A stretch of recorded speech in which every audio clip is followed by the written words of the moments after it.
Welcome to the Good Stuff Family Podcast. I'm Dawn Kendrick, and I am so glad you're here.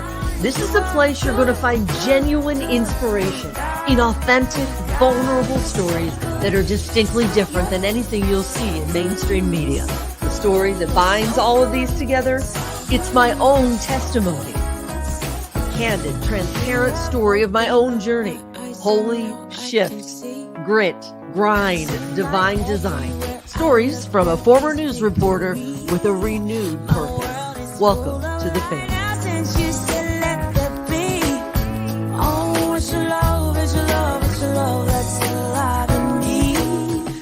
Good morning, Good Stuff family. Welcome to our third edition of season 1 of In Their Words, in which we're speaking with authors of books like this one that encouraged me. This one is Murphys Don't Quit by Colleen Murphy. And I'm going to bring her in right now, my friend.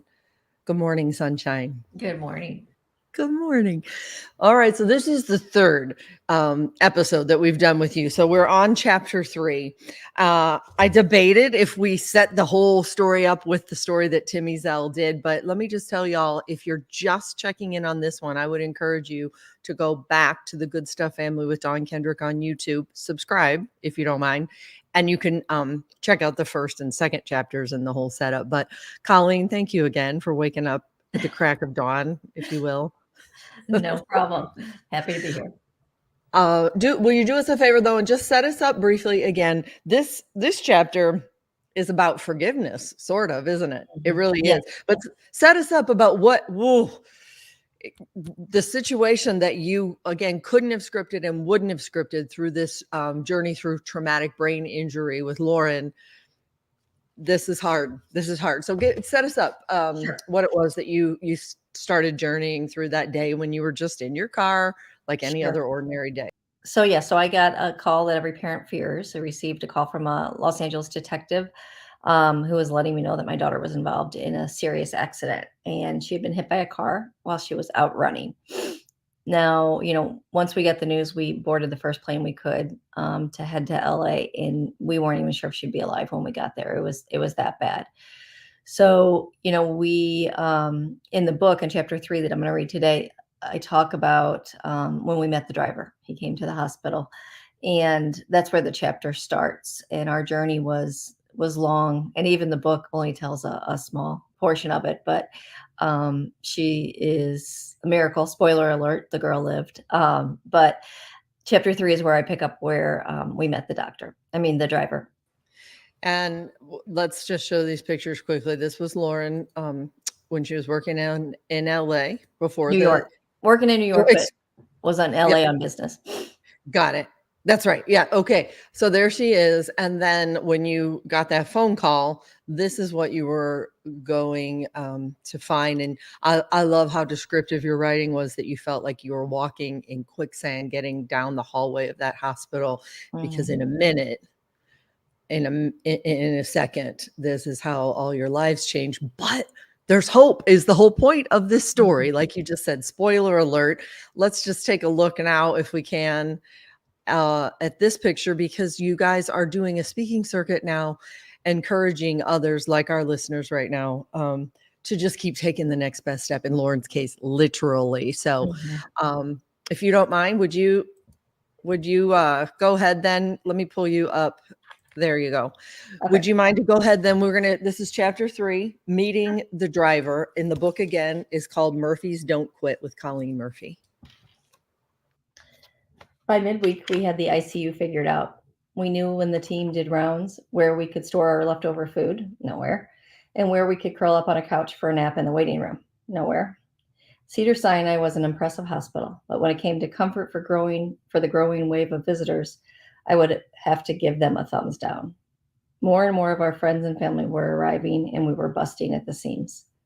The female police officer who was first on the scene of Lauren's accident made a visit to the hospital. A nurse came to let me know that the officer was there to see me. She was waiting in a tiny back office, sitting at a table, wearing her navy blue LAPD uniform and holding her police hat. She introduced herself and told me how sorry she was. As soon as she began to speak, she started crying. I wrapped my arms around her and gave her a big hug. It was clear that April 19th, 2013 would be a shift that she would never forget. She asked about Lauren's present condition and let me know she had been and would continue to pray for us. The man who was driving the car that hit Lauren had been in contact with the officer. He wanted to get in touch with us, but did not know how to reach us or if we would even agree to see him. I let her know that it was okay for him to reach out. A few hours later, the security desk called to let us know Matthew, the man that hit Lauren, would like to come upstairs. When the elevator doors opened, Matthew nervously walked towards us. He brought a friend along for moral support. My first emotion upon seeing him was sorrow. He was tall, thin, and appeared to be about my age. From the look of his tired eyes, we also shared the same minimal sleep schedule. He awkwardly stuck out his hand to introduce himself and said, "I'm Matthew. I'm so sorry. Please forgive me."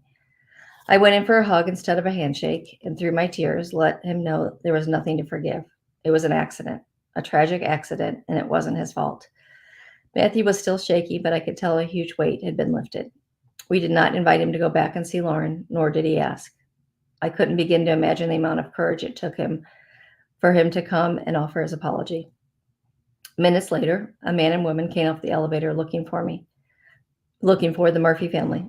They appeared to be in their early 50s. The man explained that his daughter had been in Aaron's sorority in Alabama, and she told them about the accident. He was the Los Angeles FBI. They came to extend an invitation to us for whatever we may need, a place to stay, rides to and from the airport, even the use of their extra car while we were in LA. I was blown away by their kindness. 2 other men arrived within a 10-minute time period looking for us. One was a witness to the accident. The other was his partner. The witness wasn't doing much talking. He appeared to still be shell-shocked. He supported the same look that Matthew, the driver, and Dave and I wore like a heavy shroud. The waiting room was suddenly filled with several people that were strangers to us, yet we all shared a common thread. Lauren Murphy, aka Trauma Foxtrot 5395, had somehow changed each and every person in that room. Matthew's friend told me that he and Matthew had a falling out several years ago and they hadn't spoken since. He got a call from Matthew on Friday after the accident. Matthew was distraught and called him because he needed a friend. I was grateful that his friend shared that story with me, and I was grateful that Matthew had a much-needed friend to help him cope. In some odd way, it made me feel better that he had been hit by someone who cared so deeply. It was also nice to finally get some answers. Several days had passed since the accident, and we hadn't known many details or even had the time to think about them. The witness told us that Lauren was running pretty fast as she approached the intersection. Lauren had the right of way. The pedestrian light had been on, but the light was flashing and time was running out as she approached. She must have judged that she could have made it before the light turned green.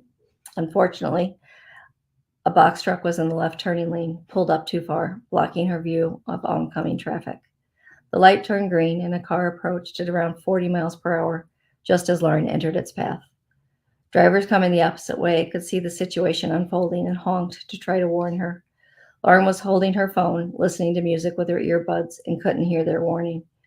The driver swerved to try and avoid her, but it happened too fast. His car clipped her, causing her to fly up in the air, hit the windshield in a cartwheel-type motion, and then catapult over 15 feet before eventually landing in the middle of Hollywood Boulevard. When I spoke with Matthew, he said several times, "She was running so fast. It was like she came out of nowhere." I tried to stop. Clearly, he had been replaying this tragic scene in his mind over and over again. My heart ached for him. I was grateful for this new information from the witness, but felt overwhelmed by the waiting room full of strangers. Plus, I hated being away from Lauren. I excused myself and headed back to her room. Dave was more comfortable in the waiting room. He could handle the rest of the conversations without me. Most of our time, with the exception of the first night, Dave stayed either in the waiting room or outside on the hospital complex, fielding phone calls and emails. He really struggled with sitting in the room with Lauren. When he did enter, he brought the chair from the other side of the room and turned it to face me before he sat down. It was too much for him to sit and watch Lauren's lifeless body being kept alive by machines. I understood and didn't mind. I had pretty much emotionally abandoned my 6 other kids. Who was I to judge? Things were not looking good. CT scans were ordered roughly twice a day. Lauren's ICP levels were still dangerously high, and she had spiked a fever. The staff requested we come for a conference later that afternoon. During the conference, I was seated on the left side of a long table toward the far end. I nervously sat on a hard plastic chair surrounded by the neuro ICU team led by Dr. Yen. They went over their list of concerns one by one. Lauren was in trouble. Things were not headed in the right direction. I listened as they talked about the many issues they were facing in regard to her care. I believe this was the exact moment I learned to perfect the silent cry. My vision was clouded due to the onslaught of tears welling up in my eyes. I tried to focus on the people sitting around the table, yet all I could see was a blur of white lab coats. They spoke at length and in great detail, explaining what they had already done and the things that they still planned to do. Most importantly, an MRI to determine the amount of brain damage we were dealing with. Lauren wasn't stable enough to undergo an MRI in her current state. They planned to lay her flat for short periods of time to mimic an MRI position, but they were unsure as to whether her fragile body could tolerate the procedure. The only positive thing they mentioned during the meeting was that she was young. This was brought up at least half a dozen times. I did not take much comfort knowing that the only positive thing they could come up with was her birth date. And why didn't they invite Dr. Chen to this meeting? Once finished, Dave and I sat there in stunned silence. They asked if we had questions. We had many questions, but we were too terrified to ask what we didn't want to hear the answer. I finally mustered the one question that I knew needed to be asked. I had secretly hoped Dave would be the one to do it. Incredibly, I found the courage to choke out my painful question. Do I need to fly her siblings here to say goodbye? The room fell silent. Eventually, someone from the team responded, if we get to that point, we have ways to artificially prolong things. That was not the response I was looking for. When I asked the question, all I wanted them to say was a simple no. Is that what you are doing now? I wanted to ask, but I didn't dare to hear the answer, so I remained silent. I was done. I had heard enough. Would it be appropriate to shout, class dismissed, meeting adjourned, or better yet, it's time to wake up? So reading that today, how many years later? It'll be 11 years in April. So what is that for you, Mama, recounting that chapter? That one's a hard one. That was probably, that meeting was probably one of my hardest days because, there was always hope, but the people sitting around that table didn't really give me the impression that there was much hope. I think I was the only one that really felt it. And it kind of, made me question things a little bit, but, onward and upward. And I just left that room and got back into her hospital room and would only allow positive vibes in there. But yeah, that was a tough day. That was a really tough day. It was positive vibes that would define this entire 11-year journey and still does today. Is it? Mm-hmm. Is it not? Yeah, for sure. For sure. Most days, not all days are rosy, but yeah, for sure. I would be lying if I said I was positive every minute, but when I'm not positive, I fake it. Ooh, that's deep. How many people listening can relate to that? Fake it till you make it. Mm-hmm. It's sort of like just take the next best step. It's the same kind of thing that it seems almost cliche to say, fake it till you make it, take the next best step. But guess what? Yeah. Fake it till you make it. Sometimes Take you don't the have a next choice. step, right? Because if hope is everything, that's all we can do. Yeah. I love this story so much. So I wonder if I have, again, my book is all marked up of, smiley faces and hearts and sad crying faces and explanation points in the points that you had made and resonated with me, both with humor and with incredibly great writing. I thought, in my humble opinion, really great writing. Yeah. And this painful descriptive writing on page 25. Again, if you're just joining us, this is Murphy's Don't Quit by Colleen Murphy. This descriptive writing, his car clipped her, causing her to fly up in the air and hit the windshield in a cartwheel type motion, and then catapult over 15 feet before eventually landing in the middle of Hollywood Boulevard. All of these verbs that for a mom to have to recount and know that happened. So for me to read those words, I felt your heart. I felt it. And I love also on page 26, they asked if we had questions. Well, we had many, but we were too terrified to ask. what we didn't want to hear in the answer. Can I ask you this, Colleen? In the questions that you had for the doctors, give me a window, a raw, real, and genuine window into your heart, and the questions that you had to God, that you had for God, and how you met Him in the middle. Yeah. Oh gosh. I think I hadn't even went to the stage of why me yet because I was still on, just marching on. That came way later, which, I knew it would come, but, it always does come for a little while anyway. Um, and I honestly, in those early days, I don't know that I even questioned. I think I just believed, and I didn't, my questions for God weren't even there yet. I mean, I think I still had my head down and was on, autopilot with the Our Fathers and the Hail Marys and the daily rosaries and all of that stuff. And I wouldn't even allow myself to question it at that time, looking back. I don't think that I really did. Um, I just would not let the space in my brain to question anything.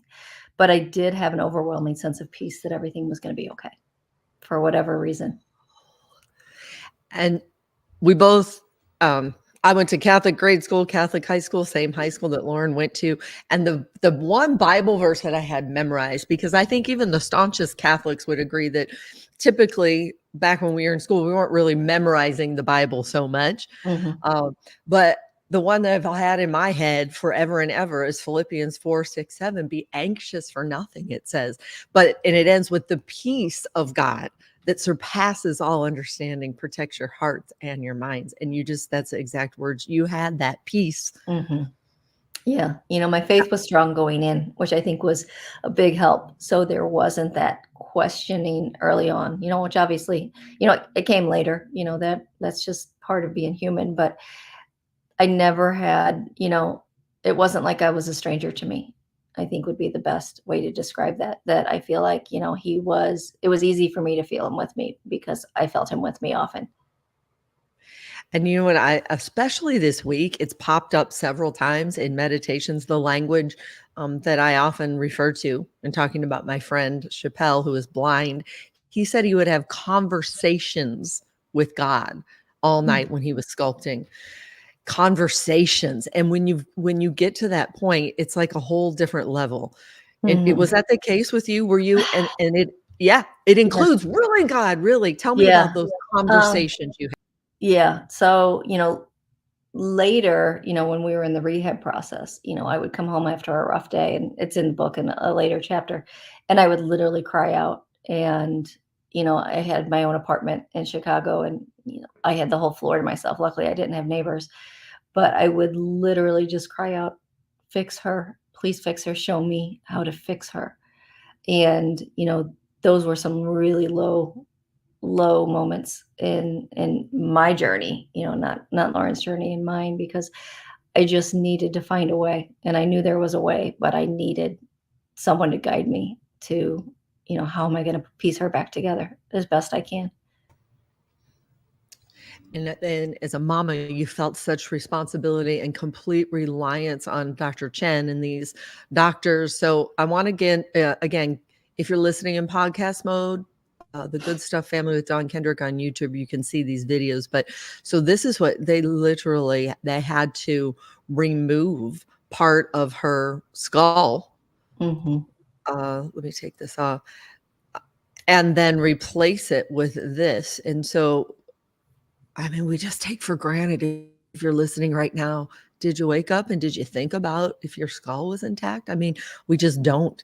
And all of a Mhm. sudden, you were faced with, like you said, just fix her, just fix her. And so here's the journey. I want to walk people through before we move before we move forward into the progress that she's made. But so this is Lauren, and here are. Let's just take a quick glance at the therapy and the constant get up, show up, and literally take the next best step for Lauren Murphy. Good job. Singing so cool. That was awesome.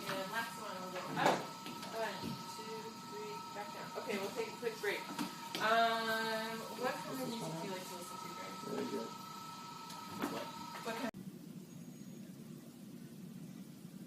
Doing good. Keep trying with that right hand. So good, Lauren. Good stretch.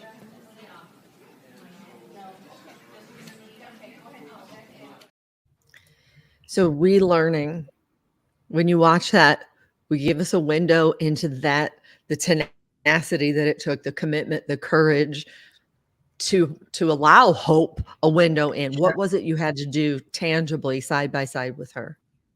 So in the very beginning, early days when she first got to rehab, she was pretty, I mean, she couldn't even hold her head up. She had no idea what was going on, who we were, who she was, where she was. And we just had to be there for her and push, and constantly put an iPad in her face to try to just stimulate her in any way that we could.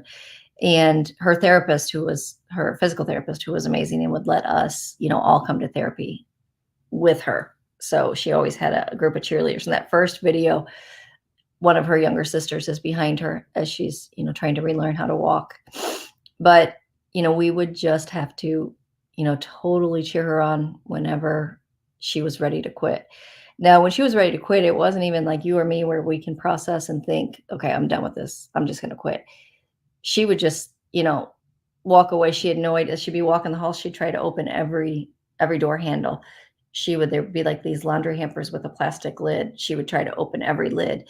Her quitting was just like not focusing and not even realizing she was in the room. But at some point during her recovery, she took over, and then she started pushing herself, which was great. And that's when things really took off. But that was several months down the road before she was able to take over her own recovery. Actually, probably years before she was able. Probably, the first year it was just us. It was all us. But at some point, she started pushing herself.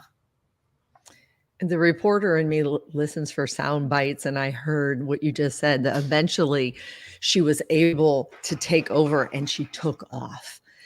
So for people who are listening, that's like, if I were taking notes right now to pass on, that, how does that resonate with you? And let those words settle into your heart from Colleen Murphy today, from someone who's, I was about to say, been through it, but still, look, the journey is real, seizures and all of this.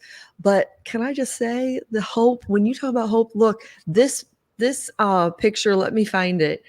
This again points to the spoiler alert when she ends up going back to that. Do I have it still? Oh, here it is. She went back to where we talked earlier about that descriptive writing. This is tell me, oh Lord, this is the intersection with that terrible, painful descriptive writing from a mama. And here she is with strong arms. Give me a window into this picture, mama, in your heart. Yeah, so that going to the scene of the crime, that was when we were able to go back to LA. She had a friend that got married, so we, made a trip of it and went to Cedar Sinai. But the whole time when I was living in LA, my husband had went by the accident scene. All of our friends and family went by. I didn't want to see it. I refused to go. And we were going somewhere. This was while she was still in ICU. And for whatever reason, we ended up there on accident. And my husband was like, oh my gosh, that's Hollywood and Fuller. And I was like, go ahead and pull over. So it was like, I went there by accident. It was like, I almost was forced to go there. Maybe it was a little divine intervention where it was like, I needed to face this. I believe that. I believe in that. Yeah. So we parked, right next to that white building there that you see on the picture on the left, and got out. And I was almost like, I have to face the beast and show that, what, it didn't take us. So going back there with Lauren was kind of the same thing. And Lauren has no memory of any of this, or even 2 years after. But it was a really cool moment for me to see, here she is, and she's strong, and we got this. Amen. And I want to, before we begin to wrap this up, there are two points I want to make sure that we cover, because they didn't know who she was at first in this trauma foxtrot 5395, for a mama, knowing that she literally was nameless at that time, right? But through our brokenness, through our brokenness, you mentioned that she had somehow changed each and every person in that room without a name. Yeah. Tell me more. Tell me more. So, and this is, honestly, a gift Lauren has always had. For whatever reason, she's always had that light about her.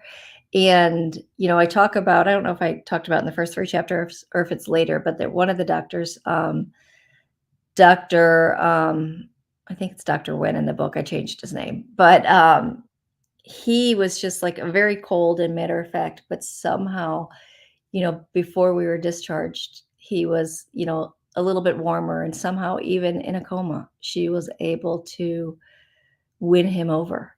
And, she's just always had that ability to win people over. And, she was put on this earth, to do good. And, whether it's through, before her accident, she was climbing her way to the top, and she knew how to reach people. And then after her accident, I also talk later how about I'm not a fan of the phrase everything happens for a reason. But I do believe that good things come from bad things. We have free will and we do stupid stuff all the time. Not all of us walk in front of a car. So I don't know that, that was her destiny, it was meant to be. But what she did with, her bad situation, that's what she'll be remembered by, not the accident itself. I'm not going to let that define her. That's it. And I loved how candid you were in those later chapters about please don't say everything happens for a reason. Because the truth is, there are so many things where we go, really, God, I can't Yeah. say it enough. Like, we'll Yeah. never understand. If there's a reason, we're not going to get it this side of heaven. Mm-mm. But what we get out of it is what you have proven. And I just love the example you're setting. The best examples, the best good stuff, the best God stuff often comes out of those really God crappy moments that you would not have scripted, you could not have scripted. So again, the concept of meeting this man who was crushed for having hit her, he awkwardly stuck out his hand to introduce himself and said, "I'm Matthew. I'm so sorry. Please forgive me." Please forgive me. 3 words. What did you see that was for him? And what was it for you? The power in 3 words. Please forgive me. Sure. And, for me on my end, I never even went there and never placed blame on him. Not once. And the detective had told me that it was basically Lauren's fault. So it wasn't like he was doing anything malicious. He wasn't drunk. He wasn't, my husband even at one point was like, well, what if he was texting? What if I'm like, you know what? Shut up. Have you ever texted while you're driving? I don't care. It was an accident, so I just, for whatever reason, my brain never went there to have any animosity towards him. I didn't have time for that. I was on survival mode, and, but that's what he was going through. Obviously, he was the one behind the wheel of the car. So I'm sure he's still dealing with that to this day. But for me, it was never a question of forgiveness because I never felt like there was anything to forgive. You said I went in for a hug instead of a handshake. Mm-hmm. Yeah. There's so much ink in this chapter on my in my book. I went in for a hug instead of a handshake. Again, we always try to bring it back to the listeners and the viewers. Who's on your mind right now? Who you feel like you might need to go in for a hug a hug instead of just a handshake. Yeah. Yeah. And when I first wrote that chapter, I didn't even talk much about the driver because, again, he was never, like, to me, he was never really a big part of the story because I didn't feel like there was anything to forgive, anything. And one of my early beta readers reached out to me after she read that chapter, and she said, I wanted to hear more about the driver. And I was like, really? And even when we do our, speaking engagements, people are curious and want to know. So now I've added that in there just because people don't want to ask that because it's awkward, because they don't know how, we felt, because there could have been bitterness, but, there wasn't. So I put that in there after hearing from someone that didn't know the story, that they wanted me to elaborate on that more, which I'm glad I did. And the theme through this whole thing is compassion. It's compassion, and together we can, together we will. Because my last point I want to talk about here, you were blown away by their kindness. These people who showed up in LA, that was just the beginning of this massive, massive outreach of people Yeah. who were showing up for y'all and cheering you on. Tell me more about that. Sure. And I think sometimes, people don't realize it, but that's more of the miracle of the story, is the way people reached out to us. And it's, when something bad happens, you think you know who's going to be there for you. But those are the people that sometimes disappear, like they're in the witness protection program, because they just don't know what to say. So they say nothing. And my best piece of advice I always give is, it's better to put your foot in your mouth and say something stupid than to say nothing.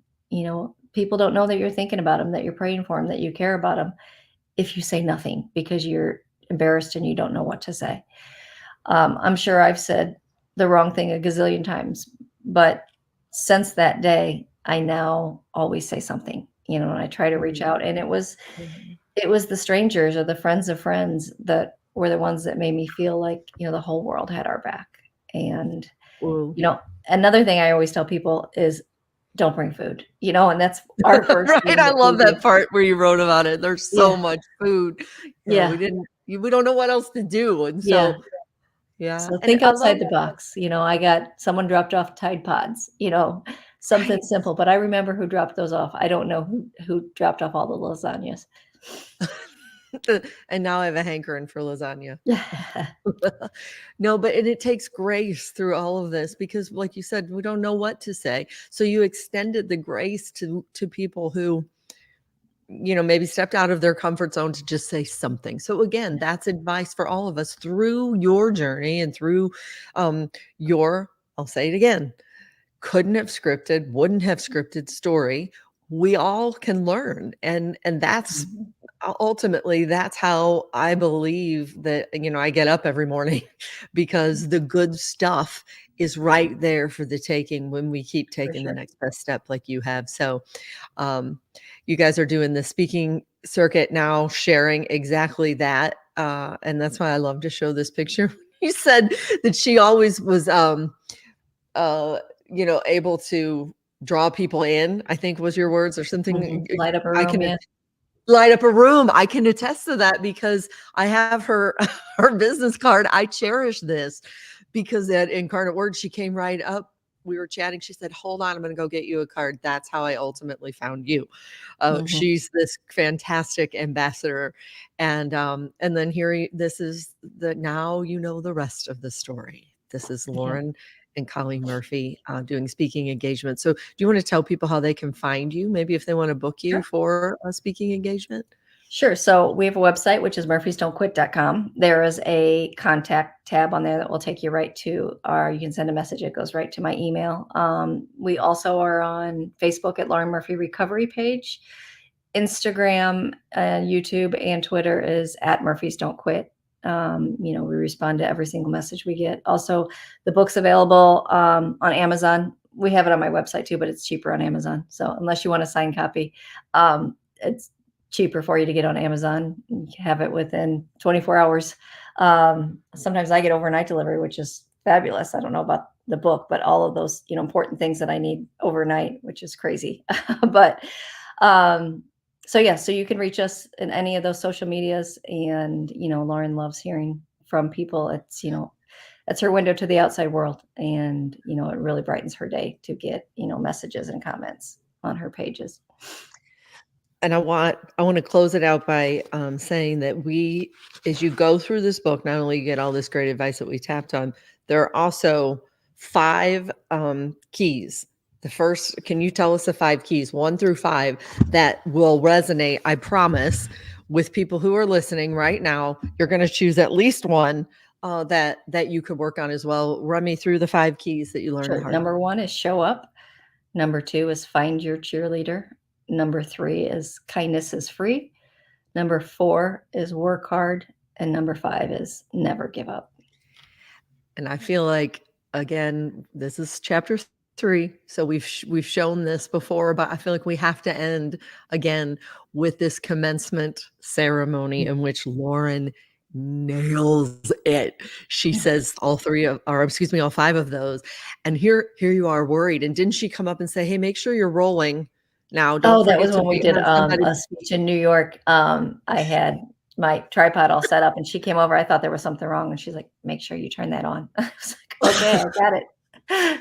And it took a lot of practice. And then this is set it up if you would quickly, and we'll go out on this again. Sure. So this is the very end of our commencement address. We were chosen to give a commencement address at Fontbonne University. She was a student there with speech therapy, and she was also a student there when she got her degree in fashion merchandising way back when, 2010, I believe, is when she got that. In 2011, she earned her master's. So she blazed through that pretty quickly. So she was chosen to give the commencement address, which, at this point, she couldn't read. She could only read small phrases on a card. So it's, hard to do that. She can't memorize because her memory was bad. So, once we agreed to do it, I thought, okay, we can do this. And then once we started, I'm like, holy crap, how are we going to pull this off? But somehow, where there's a will, there's a way. And she nailed it. She did. And the other lesson I learned from y'all, which speaks so much to so many people, is it doesn't have to be perfect. In fact, if it was perfect, no one wants to hear it. Yeah, It's that's not what someone told us. inspirational. Yeah, Yeah. when our practicing was going rough, it was, the professor that had recommended us. That's what she said to me was, if it's perfect, it's not inspirational. And that was a good turning point for me because I needed to hear that because trust me, when we were practicing, it was far from perfect. It was bad. It was really bad. And again, here comes the spoiler alert. So we'll go out on this. Take a minute, if you wouldn't mind, to click subscribe, y'all. If you were inspired here, subscribe to the Good Stuff Family with Dawn Kendrick. We'd be so grateful. And we're going to go out on this inspirational video. I can't see it enough. What is it that you need to do to take the next best step? Let Colleen and Lauren Murphy be your inspiration. And Colleen, we'll see you back here next Friday. All right. Actually, we'll be 8 Eastern. 8 Eastern and 7 Central next Friday. Thank you so much, and God bless you. Obviously, most of you are not going to have a catastrophic injury to deal with like Lauren has. We hope nobody has a catastrophic injury to deal with. But you will meet some roadblocks and some detours. And we hope that you remember this day and remember these lessons that Lauren shared with you might make that road just a little bit smoother. So Lauren, can we recap? Of course. Number 1, show up. 2, find your cheerleader. 3, kindness is free. 4, work hard. 5, never give up. You got this, class of 2019. You got this. Thank you.